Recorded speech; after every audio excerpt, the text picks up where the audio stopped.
that man. I most agree. I'm sitting there thinking, I know that voice. It's a true delight to be here with you. Thank you for being here with me. I've done a fair amount of time zone, climate zone and culture zone transiting in the last 24 hours, and rather sleep deprived, mostly for getting involved in an exciting conversation till the early hours, and then being involved in one in my own head since I've woken up this morning extremely early for some bizarre reason. I'm on a bit of a pilgrimage at the moment, and so if I seem to and lose myself a bit, bear with me. The intention is clear and strong. I've done my training, I've done my Xingyi long form like a proper warrior, and when I did it, and this is important actually, when you do practice traditionally, the way is to, at the start of doing the form, what is my intention, what's my motivation, and you clarify that. And my motivation was to access strength physically, in my spirit, in my mind, and that I could then, and to be able to communicate authentically from my heart, commensurate with the vibrational frequency of all of us gathered together, to facilitate, elicit the very most possible from this session for all of us together gathered here, and for all our human family.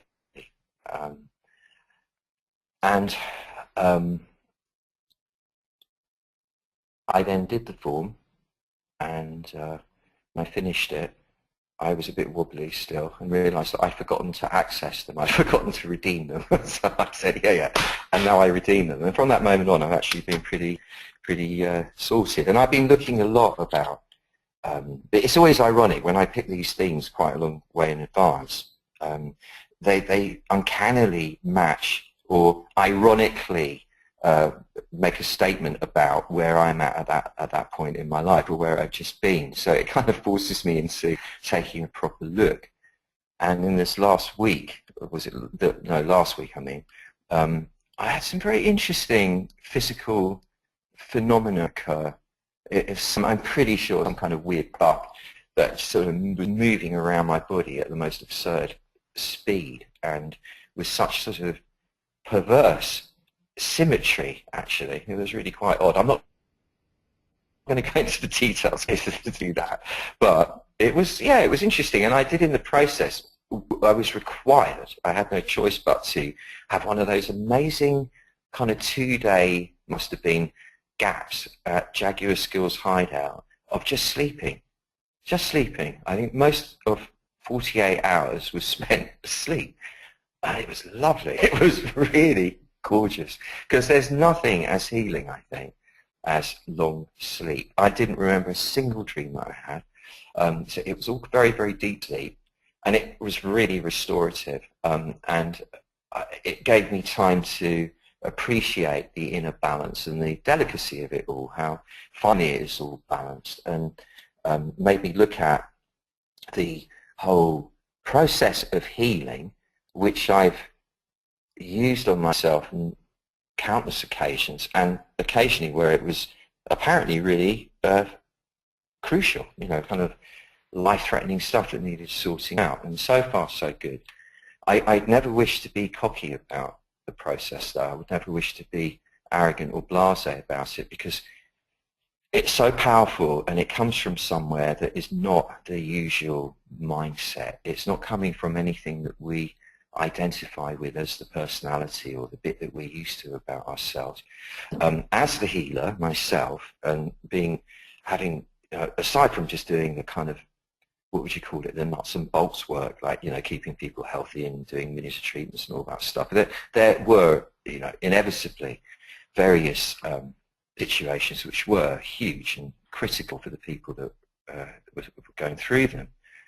One of which was a really good friend of mine, who's a a Radio 2 DJ, or was rather, called Johnny Walker, a really lovely man. He was one of the first guys ever to do pirate radio. And when I was a little boy, I used to sleep with my transistor radio in a leather case, I remember. It was only a little one, under my pillow when I was meant to be asleep at boarding school, listening to Johnny Walker on Radio Caroline, I think it was. And he was great because he used to play all the old Aretha Franklin. Well, it wasn't old then, but Aretha Franklin, all that kind of real cool soul, Small Faces. It was just before psychedelia came in. And he really, I always loved his voice and his vibe. Anyway, we became good friends, and I used to be on his show every fortnight or so, which basically consisted of him putting me on the spot, trying to get me in trouble with the listening public by making me say something controversial, which I actually managed to avoid, amazingly. I still used to get slammed anyway, because that's the nature of the beast. But it was fun. And then he developed a severe cancer, and there was a moment in the process where I can't really remember if it was just before going in for treatment in the hospital or just after. It slips my mind. It's not important, but it was the critical moment where he was as weak as he could be, and was he going to pull through or not? There seemed like there was this choice at that point, and it befell me to be the person conducting the healing for him. And I don't know if I've ever said this before, but I didn't, at those times I'm trained, and I've been trained since I was 11, but when it comes to things like that, there's no training, there's no protocol.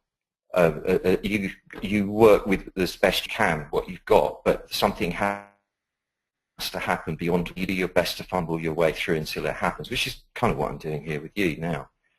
I put my hands on his shoulders behind, and it really was delicate because he was so delicate. I cannot even begin to describe it. It was it was half a hair, hanging between him and being here and not being here, in terms of his will and the fight and the spirit, the light. And so to come in with an agenda and any kind of heaviness about it would have been counterproductive. So come in namby-pamby with not enough would have been, again, counterproductive, because it would have somehow been draining for him. So there was this kind of moment of standing behind with my hands on his shoulders, quite lightly but firmly, and channeling as it were downwards from the sky above, the ceiling above, a dual stream of, I could just describe as white, flecked with all the colours of the rainbow light, two cylindrical streams, solid torrents, which were coming down through the backs of my hands, through my hands into his shoulders, and from his shoulders to the affected part, and everywhere that needed it. And light was coming from what I could only describe, and I must say inadequately, from a human perspective, as angels. And it wasn't visions, it wasn't not visions, it was an awareness of presences that were his presences, but also kind of somehow backed up by with mine, or the ones attached associated with me. Not that there was a lot of distinction between those two, and these streams of light just coming down through without any force or come on, none of that, just allowing. So it was a position of absolute surrender and grace, and thank heavens it worked. And that was the turning point. And from that point on, I don't remember which bit of the process he was in technically, but he started recovering and is in full and hail hearty health. I'm really delighted to say, and has been for quite a while now. And I would never do it, and that's what happens if you want to channel angels. And I find that all rather crass and crude. It's not anything we can really describe. The point I'm trying to make is that we don't actually need necessarily someone else to do that for us. we all have the capacity to do it for ourselves. And it's not we are healing ourselves. It is in a way, but that would be, again, a rather crude way of describing it. What we're doing is we ourselves are inviting that same mysterious, ineffable presence, force, an entity, to put a word for it to it, to transmit the healing to us. And it's healing, delicate, it's incredibly powerful and unstoppable, and it requires agreement from us for it to happen. Not a grasping at it, just an agreement that it can happen. A way of rolling with destiny, whichever way destiny needs to unfold, graciously. And if that can comprise us enjoying a state of supreme wellness for a huge length of time into the future, so let it be.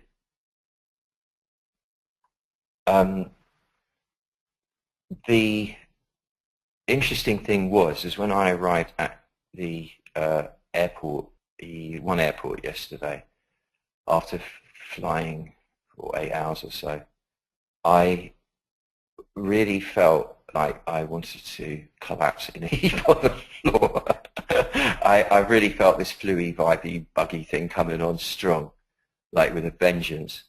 And I just thought, well, love it, roll with it. Imagine you've taken some exotic drug that makes you feel like this, and this is why you did it, it's why people do it, it's got this funny buzz that you do it for. Make out to yourself you're enjoying that, which I did, got into it, and it kind of went away, even though I then got a major battering on the top of my head from a very low-slung, highly powerful, very freezing cold air-conditioned jet on the next plane. I didn't succumb. And I am feeling, because of the decision, that there was no need for, also a decision that when I air, and there's a different set of references externally, I would no longer need to have the physical discomfort or imbalance as a reference, and therefore it could go. I had made that decision already. And again, I'm not being cocky, that's the effect of it. It seems that the autonomic system will respond to a clear decision from the conscious mind, providing it's delivered in a clear way. And there isn't much, because we can't have everything perfect, but there isn't too much residue of that superstitious aspect of the local mind that would don't know if you can trust this, could be, you know, that one that wants to jar it all the time. As long as that's not too loud, because otherwise it runs interference on the message getting through clearly. The autonomic system will comply. It wants to. All natural systems incline to balance, to homeostasis. That's just the way of nature. I was then thinking about well, the word well. You know, it's the adjective of healthy. You're well, and, you know, well-being is like one of the more recent buzzwords. I suppose why it suddenly became a buzzword again, but anyway, well-being. Well, and it's interestingly very similar to wealth. And I was thinking about last week's session and the shining the golden light of the golden flower, which is symbolic of that presence I was alluding to before. That's its light. That's the healing light. That's the light that changes everything. And it's a way of describing something that is somehow impossible to describe. My interpretation with Johnny was the streams of light. My interpretation is just me. I mean, all the old Taoists interpret it as a golden light coming from the kind of the flower of the spirit eternally. shining the golden light on the finances, which is somehow like an external representation of the flow of energy internally. It doesn't mean it's exactly what's happening internally now, because these things, you know, they kind of seesaw. You get one thing and then you get the next. But the stirring of the currency flow of that $240 trillion that's in the world, apparently, whatever it was, will have a present, and I'm including everyone here who wasn't on that one. And that then supports or reflects what will then occur on the inner circuits, the circuits of qi, which is exactly what currency is externally, the circuits of qi internally, which when open and all connected properly enough, nothing's 100%, remember that, it's always yin and yang, but at least 51% connected enough, allows for health to be there, allows for wellness. The derivation of well is interesting. It's Proto-Germanic, and it actually means, it's the same as will, it's what I wish for, what I will. How interesting is that? I mean, so whether it's money, whether it's physical health, there's not really a lot of difference. One's external, one's internal. One reflects the other. It's to do with your will. And that ties in with what I was saying before, making the clear decision. So what I'm going to do now, in that same bumbling fool, clumsy, but well-meaning way, with a clear intention, is to somehow or other facilitate an equivalent level of healing action, as I described with Johnny, for everyone who's present here, and from us all, somehow to everybody on the planet. We clearly are in need of quite a lot of healing on the planet at the moment. We always are, I know, but you know, things are pretty intense right now in various atmosphere, undercurrents. You know, there's an intensity, and everyone's suffering. Everyone, without exception, is suffering to varying degrees, in various ways, all the time. It's part of being human. It's part of nature. So there's always room for more healing. And by us being gracious and generous with our intention in that respect, there's no question that the Tao, the conglomeration of all of this and the subatomic force informing it all, will smile upon us and reward us with physical, emotional, spiritual, financial, personal, social, DVD, and everything other, health, wellness, well. And we are co-willing that wellness. So it's not some strange, mysterious, elusive thing. The interesting thing before we do that, and of course, this is so it's not I'm healing you, I'm not. It is healing you from within. The Great Presence is healing you from within you. And you are, and vice versa. I'm merely, as the servant here, conducting that as best as I can on all our behalves, and on behalf of the Tao, who evidently wants it to be happening, or it wouldn't be. And similarly, though, it is also somehow encouraging you to heal yourself. I was going to say teaching you, but that's pompous, because you already know. We all know. It might trigger the memory or the inspiration to do more of it yourself. So it does have an ongoing benefit. Yeah, I was thinking in terms of we need to have, I think, a quota. Or no, we need to. There's no way around having a quota of imbalance in the body at all times, which will express itself as various symptoms, which will move around for whatever reason and be whatever they are according to many, many factors, too complex to enumerate here. The reason for this is that everything operates on yin and yang once it's made manifest. And so as much as, well not as much as, but as well as there being this urge to live this urge to be well, this urge to prosper in every way. And this is a natural urge of nature. It's not a self-centered urge. It doesn't even come into that question. This is natural. There is also inevitably an urge that Freud called the death urge to be at odds with that. And that's as it's meant to be.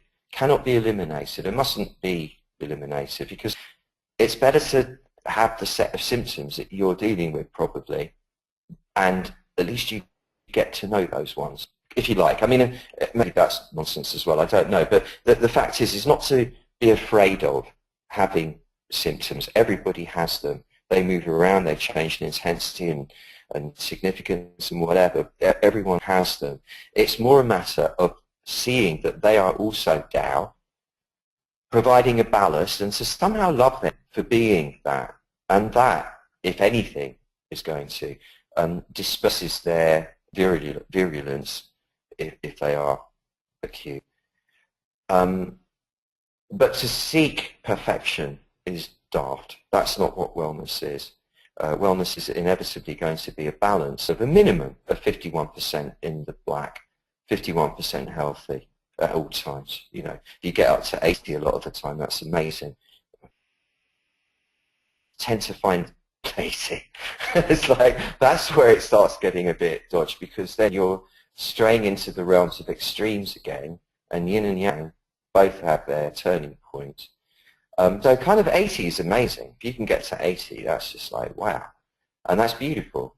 And be happy with that. But it's not a contest. It's not an experiment where you have to keep count either, because that's counter the completely silly mindset for this. I just thought I'd mention that so that we're clear on what we're doing here. So first of all, if you would like to settle yourself as comfortably, just put yourself as comfortably as you can manage. And that doesn't mean sit up straight, but nor does it mean lie down on your back, because that does induce slothfulness, and it's important to be alert for this. So upright, leaning into the back of a chair if possible, comfortable, not rigid.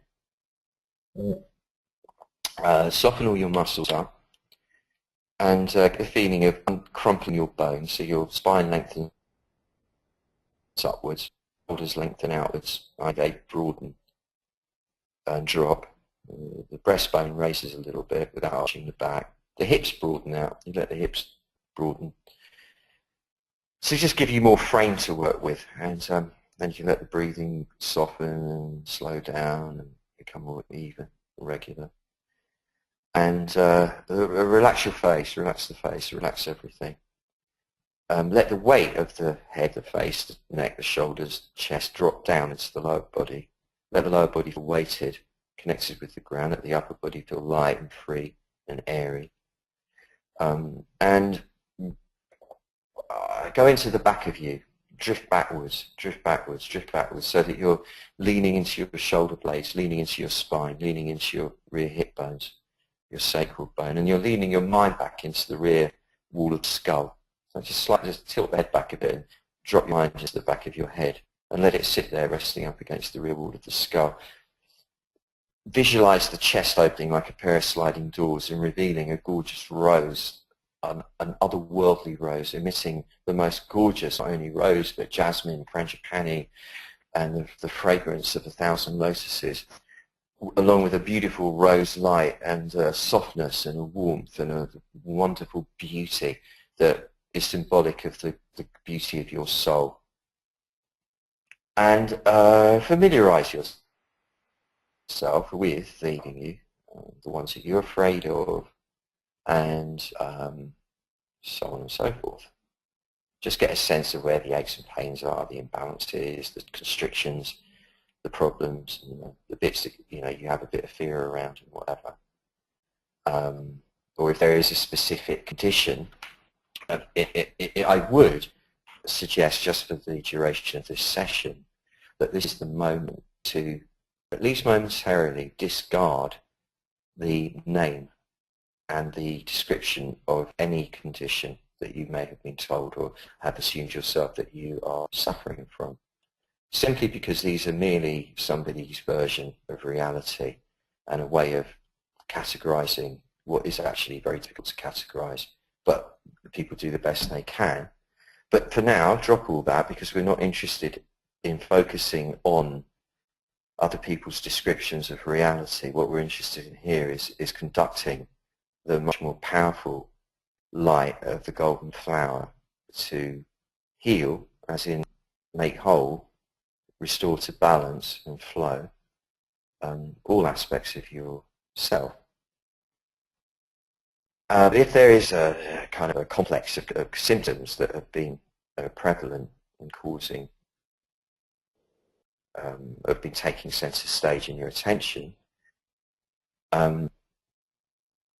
drop the description, drop the name for them, and just understand that all your symptoms are the Tao, the mysterious presence, trying to get your attention about something. And really it's just to show you that this is how you're at odds with yourself. This is what you're doing to demonstrate that you're not all 100% behind the program here that you've chosen. And that's okay, that's how it works, just so you know. Because this knowing somehow automatically, instantaneously dispels the grip that those symptoms would otherwise have on you. So just knowing this degree of discomfort or imbalance or disharmony is actually merely the Tao's way of showing me exactly how I am acting out, being at odds with myself within my body. And that's fine. It's totally okay. There's nothing to be superstitious about. There's nothing to get freaked out about or punch myself about or get busy about. It's just something to observe there. It has been observed. The Tao has been seen. As soon as the Tao has been seen through its disguise, the darkness goes, the opacity goes, and there is light again, health. And I am going to suggest now that we are sitting here, well, we are anyway, in our multitude around the planet, in all different time zones, in all different climate zones, in all different culture zones, yet completely joined as one at this beautiful, rarefied, privileged level.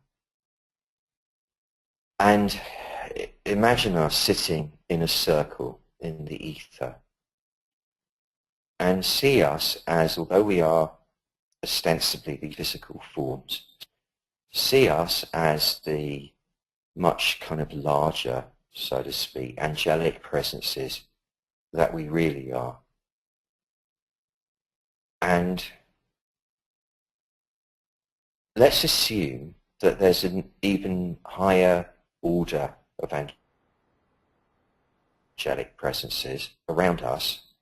They're even more kind of ancient, powerful, closer to source even presences that are still us as well, but it's on such another dimension that they might as well be separate entities even though they're not. And fully benign and very powerful, ancient, primordial. And they are, we might each have one or two, maybe three, maybe more around us. And here we all sit, angelic presences in ourselves, in a circle in the ether. The human aspects of us is relatively, by comparison, weak and vulnerable and hurting and confused and conflicted and scared and wanting and grasping and struggling and doing all the things that the human self tends to do. And as a result of the conflicts it has with itself, it has a various manifestation of certain symptoms that can go and change and do what they do. And us, the angelic presences sitting somehow behind these human forms, know that that's all fine and perfect. This is as it's meant to be. And that yet we also are able to exercise our will individually and collectively now to invite our local human selves to correct the imbalances automatically and to choose health, to choose longevity, to choose success and focus and brightness and joyfulness and relaxation and gratitude and all the enriching, life-enhancing aspects or qualities. And if we now see our over angels, the next level up angels, coalesce into a cylindrical formation above our circle. They're bigger than even our own angels. They're massive. Yet they're in another dimension, and they are somehow opening up to the celestial spheres above us, but their kind of immanent aspect somehow sit neatly in a kind of cylindrical shape above us, and the collective force running through them is one of pure supra-intelligent light, which is white as bright as white can be, yet also flecked with every colour of the rainbow without it looking gaudy at all, most tastefully. And this stream of light issuing forth as if it's from there,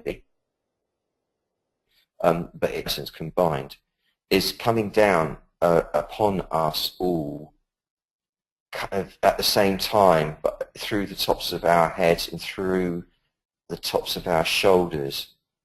So everybody is getting the combined power, healing power of all of our next level at the same time. This is an exponential outpouring of healing energy. And trust that flow now. Trust that that is going to continue for the children. So there's no need to be reverent towards them. And they know that we've got, you can say thank you if you want, but they know. And theirs is to just give it. And we ask for the healing now. We ask for the healing. Ask for the healing 3 times. Give me the healing. Give me the healing. Give me the healing. And then allow it in. Just feel the streams of light coming in torrents, yet somehow gently and subtly, in a most beautiful, blissful way, crackling, as it were, through the shoulders and down into the body, in through the crown of the head, through the tonsure, and down into the brain, and down through the core of the body, going to every part of you, down to the bone marrow, the very bone marrow, in every bone in your body, all the way out into every cell, and gathering in force where required, and your body knows where those places are. They might be different to where you imagine as well, because things have causes in other places. And the cells to be renewed by this light. Just be humble, receive it. You might want to put your palms up towards the ceiling, your arms out to the side at shoulder height, just to receive it a bit through the palms as well. But really more as a gesture of supplication, of surrender to receive. And just allow your body to be flooded with this light. It's not spectacular, it's not noisy, it's not gaudy, it's tasteful, it's discreet, but it's really 100% powerful. There's nothing missing from it. It's coming through, it's moving right through you, it's going through every single cell in your body, right down to your bone marrow. It's going to every part of your flesh. It's going into every bit of fluid in your whole body. It's going into every nerve in your body, into the brain and sense organs. It's going to act everything, the skin, everything about you. And the emotional quality of the organs, again, suffused with this light. And the attitudes that you hold towards the outside world, again, suffused with this light. And the sense of interface between you and the outside world, that kind of buffer zone of energy that surrounds you, again, suffused with this light. Your protective layer suffused with this light. And your tendrils system, the energetic tendrils that automatically are reaching out to all other beings in the continuum to get your way as you do. All these, again, suffused with the healing light. And the light moving through you isn't yours. It doesn't have to be grabbed onto or held onto or hoarded. It's inexhaustible in its supply. And therefore, we each can afford to generously allow it to carry on radiating through our tendril system to all the people close to each of us in our lives, being aware that we're all doing this as well, so we're each supporting the other in sending to those close, so we're all involved in it. And to everyone that's close to them, and to them, and to them, and to them, and to them, until it quantum jumps all the way out to cover the entire human population, and by extension, all other living creatures that we share this planet with, and by extension, all entities about time and space, and that includes each of our own ancestors and all of these those generations still to come, and of course the big presence informing all of it, including the next level angels. And feel the sense of the healing light now again, filling, especially in your chest. Feel your chest suffused with the light. You can see the angel, the next level group above us is actually kind of directing a big fat stream of it into your chest directly. And it's cleansing of all your fears and your misapprehensions and your suspicions and your doubts and your self-recrimination and your resentment and jealousies and dark patches of all kinds that are being harboured in the chest with or without you knowing, just being cleansed away. And the inside of your chest, even on a physical level, the inside of the lungs, the heart, totally cleansed, all the arteries, the veins, the valves, everything cleansed, like it's totally renewed, as if by a miracle, as if by a miracle. Every single cell in your chest is glowing, renewed with golden light.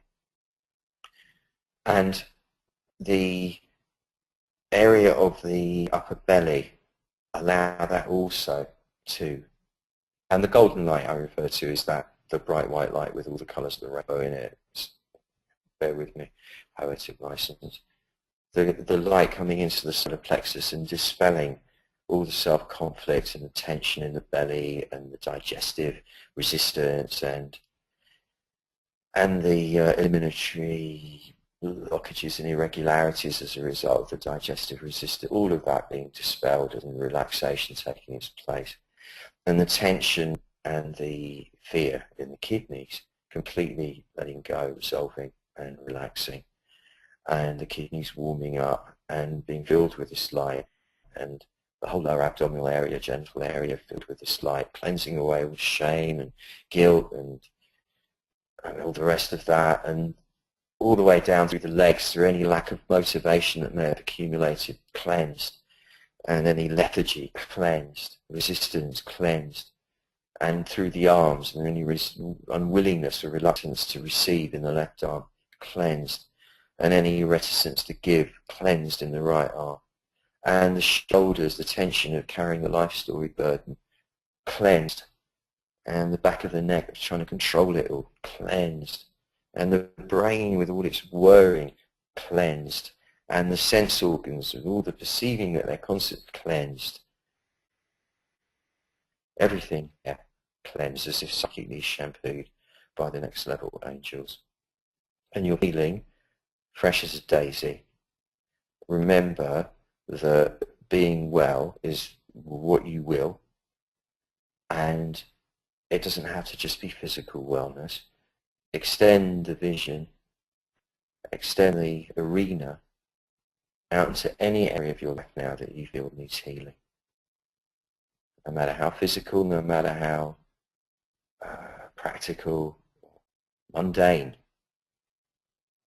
And just invite this massive stream of healing light from the next level angels above us to do exactly the same in your vision of that area of your life.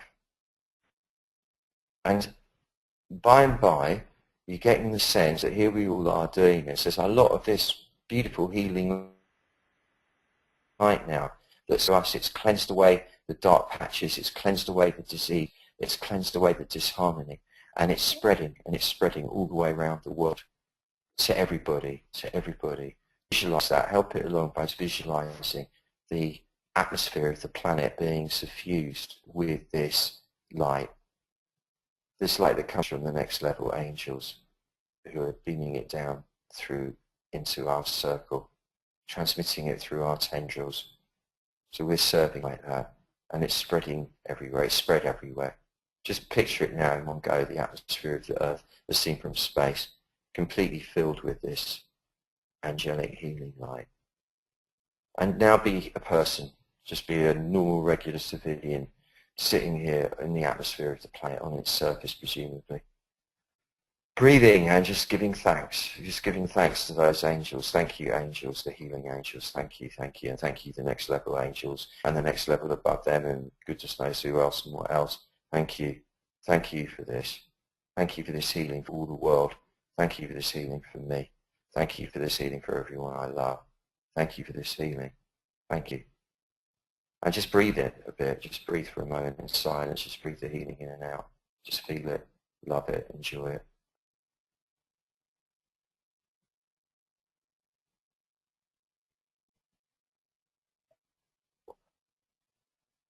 And be sure that in the coming hours and days, there will be signs, indisputable signs, that this has already started bouncing back your way.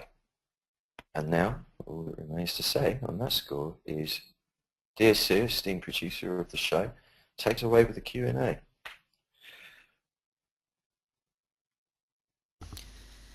Hello. Hi. We're both in different places today, aren't we? In different time zones, so that was good to hear your voice. Thank you. And a big hello. Again, we have a large number of people on the call today and a lot of new names, so a big welcome to you, whether you're new or you've been very many times before.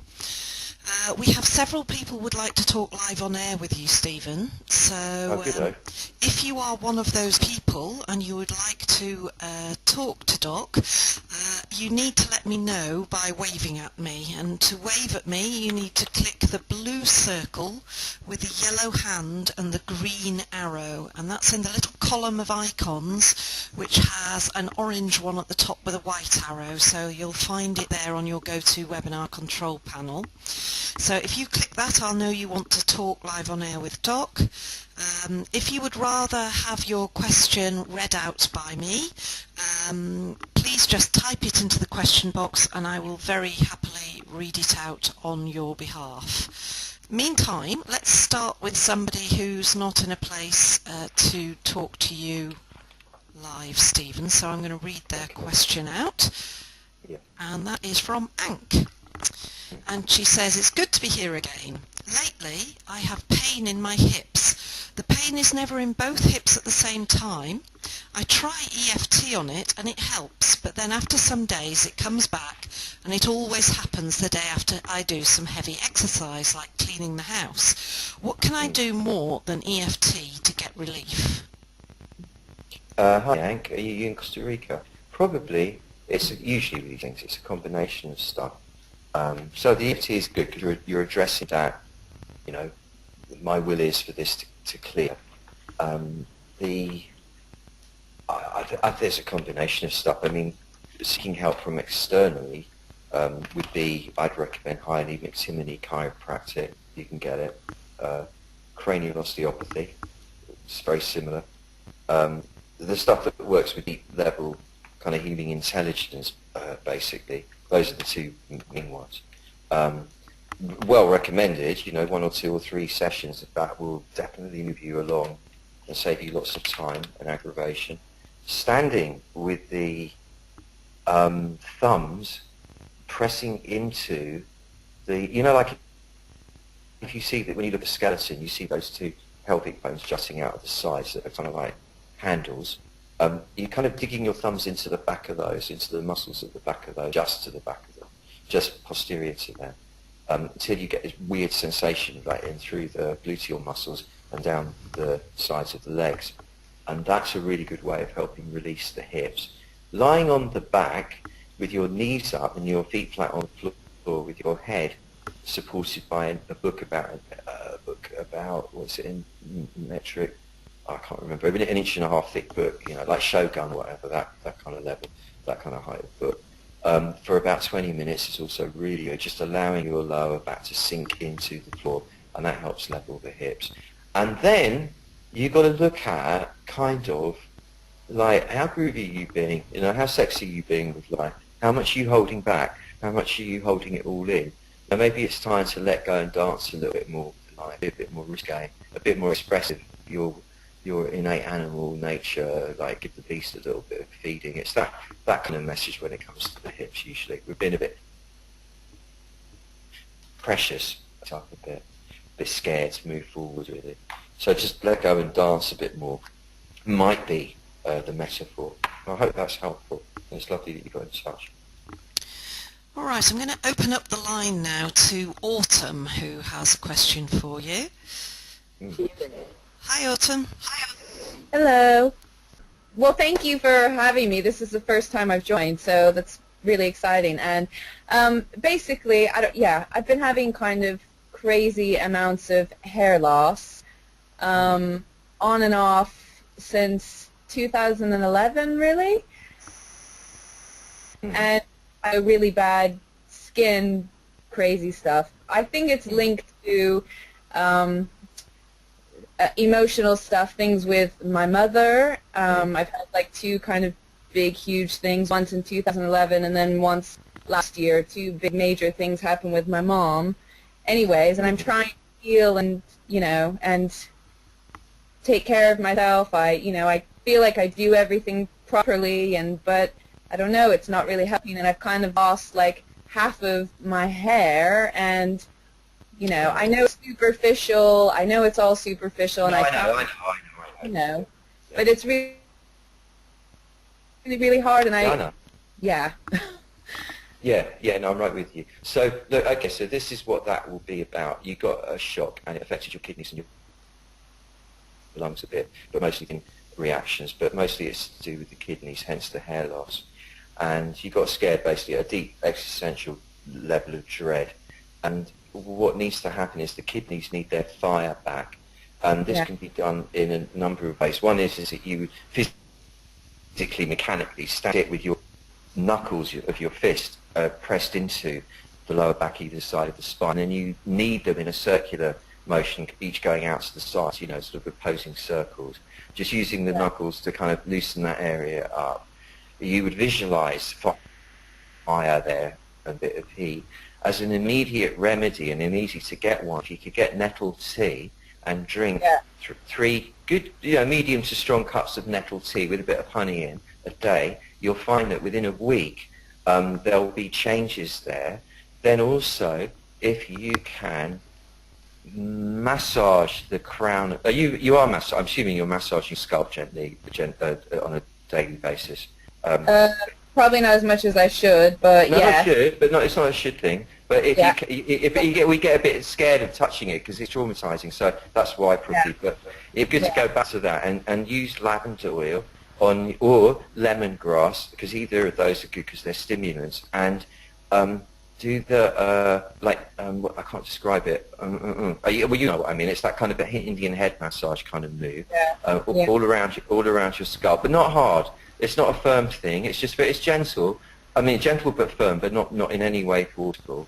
And visualize while doing that the hair growing back. Don't try and believe it. This is the important thing with these visualizations. Don't try and convince yourself, because that works counter. It makes you use up energy. Just see it. Just see it. Like I say, see a green elephant. The mind can see it even though it doesn't believe it. Just see the hair grown back already. You could imagine the Hollywood special effects thing where it suddenly starts, the cells are regenerating and bang, the hair suddenly all there again. Just keep seeing that, but don't worry about it happening. Just see it.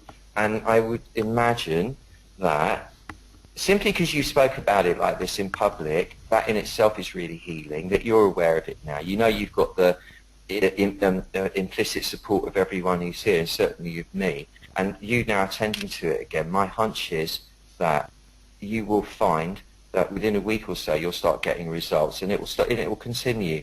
It will continue. So I'm assuming you put the golden light on your head for that, and if you happen to do it, definitely. I'm doing it for you. The Tao and how, you know, sometimes these things hide, and, you know, and I started really crying because I know it's my body trying to tell me something, but I don't know exactly what it is. I think I'm really, really angry, you know, and I think there's a lot of anger that I'm holding on to, and see, I'm going to cry again, sorry. But, and funny you said about the kidneys, because in 2011 when I had the first thing with my mom, I actually went in the hospital with severe kidney infection. Right. Yeah, okay. And I think you'll find that anger is probably your mind's way of actually dealing with the fear. So under that anger is probably that fear. When you can contact the fear that you're feeling and let yourself tremble with it for a few minutes until it passes, that will help a lot as well. Like not to be, if you can, come to this fear webinar, because it's all about that, how to not be afraid of fear, basically. Yeah, okay. So, you know, it could be probably helpful that would for you. probably be very good for me. Yeah. But it will grow back. And also, know that it's okay to want to have your hair to grow back. You don't have to feel like that's vain or anything. Of course, we want to look nice. You know, everyone does. It's part of being a human animal, isn't it? Yes. Yeah. Yeah. Oh, And the hair is vitality, isn't it? So we want to look vital, and your vitality will return now. You'll see it will. It will. Oh, thank you. Appreciate it. Yeah. Thank you. All right. Good to meet you. Yeah, you too. Thank you. All right. Okay. Bye. Bye. Thanks, Autumn. I'm going to go straight to a quick comment from Afka, and then I'm going to open up the line to Esther. So Afka says, all is answered. What a powerful and deeply moving gathering. I'm deeply grateful, with all love. That's Afka for saying so. Thank you. Okay, I'm opening up the line to you now, Esther. Hello. Hello, Queen Esther. How are you? I'm fine, thank you. Can you hear me? Yeah, a bit muffled, but I can hear you. Go on. Tell me, what is it? I'm all right. That's so powerful that I fell asleep. I was awake. I could hear you still, but it really knocked me out, and that doesn't happen to me very often. So that was super powerful. It was, yeah. Yeah, that's the one. Yeah. I just wanted to ask, what advice would you give on the natural healing for bipolar disorder? I'm hearing a lot of people who are struggling with it, and the drugs for the doctors are just shutting them up but not helping them. And what on a natural level would you suggest for bipolar? I mean, it seems to be everyone's got bipolar at the moment. So.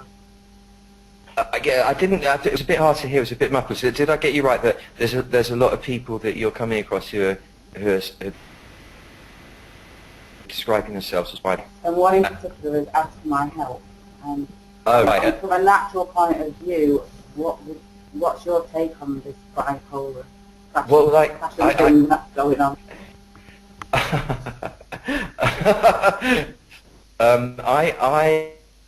I was always trained to denude the condition of its assumed title. Don't take the title seriously because they really confuse us and they're scary. They scare the person who's got it. They reassure them a bit because you say, yeah, well, I've got this and that's why I need these drugs or this treatment. It makes it all kind of categorizable, but it's not genuinely the thing. I mean, it might just about by flukes kind of coincide, but I think that we are a lot more complex and mysterious than just being able to say, well, you're bipolar, mate, you know, you need this or that. It's nonsense that. It's like, you know, we're not like kind of Lego machine. So like everybody has a bipolar tendency, but that's yin and yang. You swing from one side to the other, and where is an inability to maintain command of the centre while the other, firstly, is required a training in that sitting in the back thing, and you know, i.e. how to meditate while going through the swings of life, a training in one will always give way to the other, a training in how the external, whether the dark or the light, will never provide the succor the soul is looking for, however much it looks like it might, more than for 5 seconds, or however long it is. And then there needs to be a balancing of the kidneys. So like you as the healer would do what you could, whichever way you did it, channeling energy, whatever, through to the kidney area, because that's what gives emotional stability and balance. A strengthening of the lungs and the upper body to give a sort of emotional clemency, should we say. And a clarity to be worked on about what's the intention, because we can choose our mode, how we go through things. You know, what's the intended outcome? Where, you know, what's your motivation? What are you aiming for? And then, how do you want to get there? You want to get there with this roller coaster vibe? Because it may be you do. In which case, roll with it. That's fine.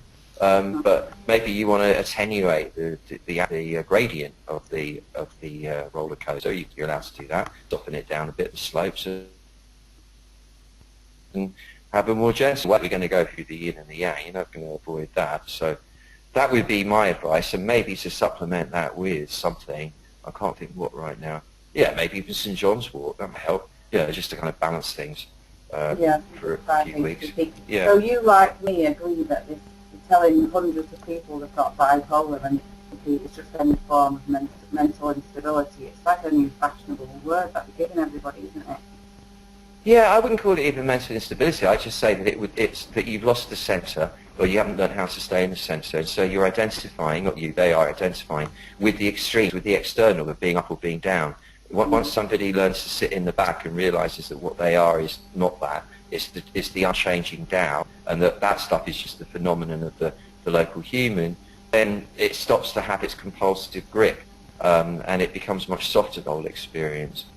But I don't believe in it as condition. No, I'm afraid I don't. I think that's send him to the satsang. Sorry, I can't really hear you. I'm guessing. I will send him to the satsang. Yeah, that would help as well. That would help. That would help. Thanks very much. Lovely talking to you. Bless you. Love you being here. Thank you. Bye. Thanks, bye. Okay, a quick comment from Penny Ann, who says about the satsang, that was awesome, Doc. It felt like a full session of my qigong, but I was relaxing in my chair and felt the energy moving from one joint to the other. I'm learning to move the qi with my mind, getting better and better at it. Thanks so much for sharing the love, and that's from Penny Ann. Oh, bless you, Penny Ann. Thanks for being there to share it, because it's synergy as well. You know, that for me was wonderful too. Had I not been doing it with everybody here, it wouldn't have had that wonderful multi-dimensional aspect to it. So thank you. Okay, I'm opening up the line now to Jane. Hi, Jane. Hello. Hello, Jane. Can you hear me? I hear you, Jane. Hello. Where are you? I'm in Linney in Gloucestershire. Very nice too. Yeah. Doc, I've been a gardener for about 10 years now, and I've started getting up in the night with numb fingers and thumbs and real ting to get up out of bed and shake it about and what have you. And I've just been to the hospital for sensory tests, and they told me I have carpal tunnel syndrome. Right. They're talking about operating, which I don't really want to do. So, yeah. Right. So you've had all the cardiac, respiratory stuff tests. There's nothing going on with that, and it's just that you're getting the palms, the fingers, the thumbs, pins and needles, numbness stuff. Yeah. Yeah, palms, fingers, thumbs. I'm feeling slight aching in my elbows as well.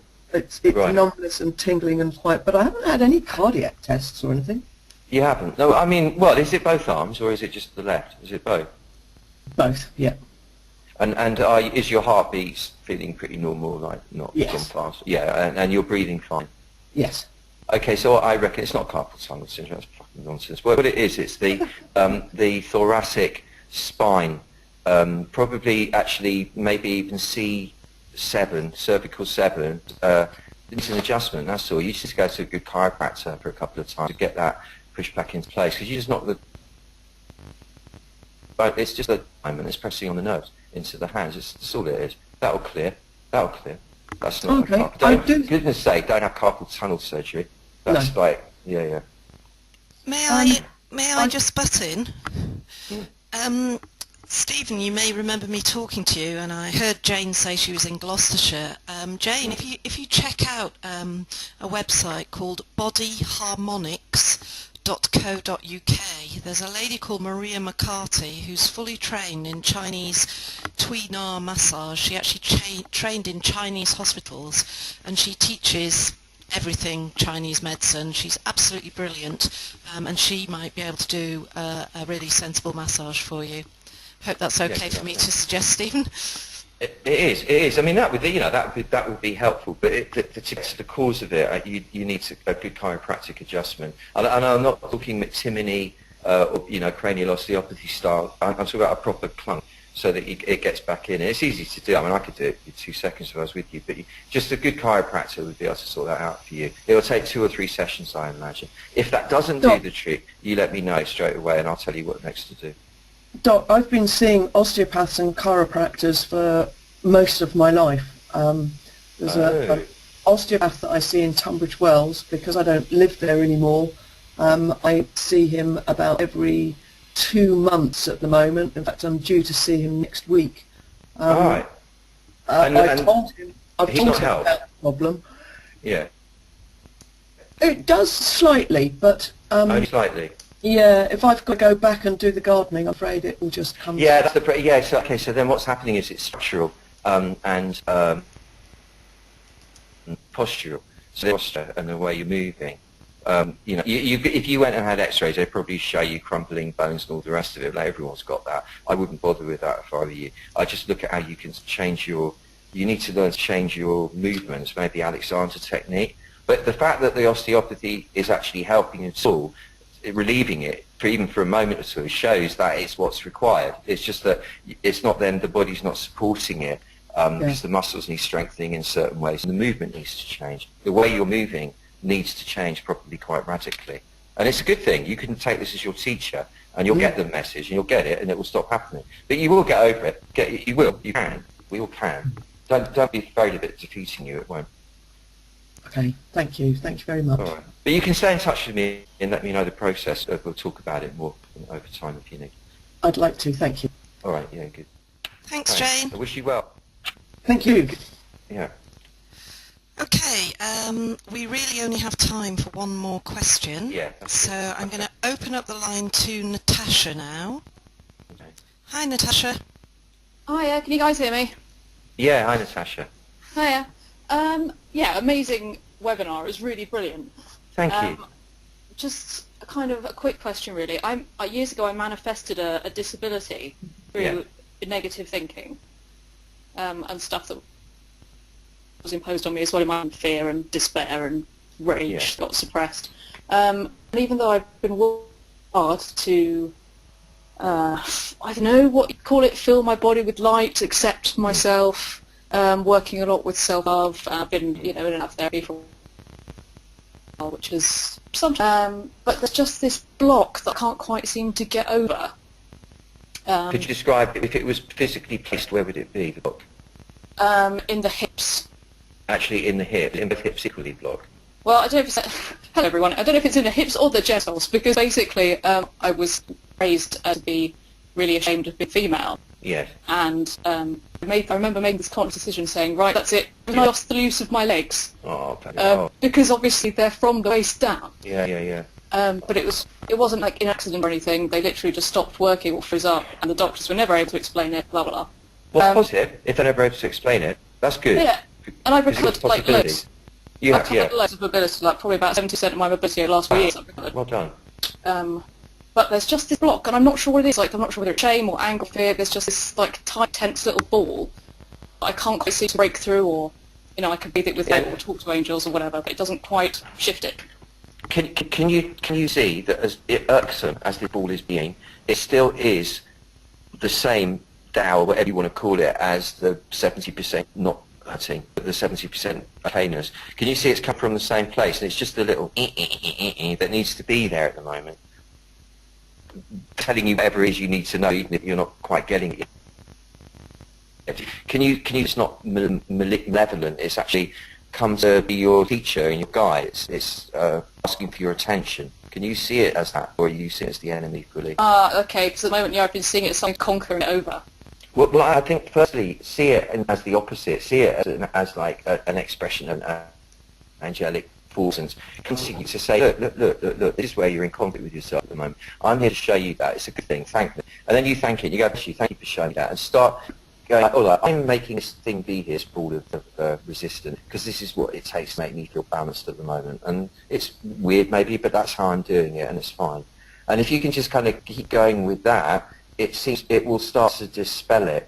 It will start to dispel it, because it's probably that you couldn't let go too fast is what it is. Had you just sprung all the way back 100%, would probably not have worked. It couldn't, it doesn't work like that. You know, it would have been too much for your psychic structure. It wouldn't have been able to withstand the transition and have you all in one piece, so to speak. So it needed this time. You had to trust that. Probably it's shifting now, but that will come from seeing it as part of the solution rather than as the enemy. Okay. You've got a lovely, clear, precise sounding voice with a lovely timbre to it, which is indicative of a very clear, focused, well-intentioned mind. I mean, I read from voices, so you'll be fine. You'll be fine. You really will. You just apply all that wonderful quality, and you be 100% back again. It will come. Brilliant. Oh, thanks, Doc. Yeah, my pleasure. And to everybody, forgive me for not being able to get around to everybody. Hopefully we'll be able to even it out next week. But thank you so much for being here. This was took me by surprise, that's for sure. Got this cynical old git sort of softened up.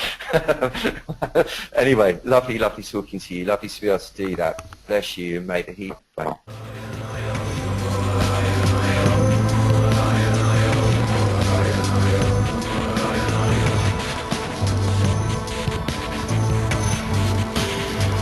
Their all pain, suffering, be dispelled.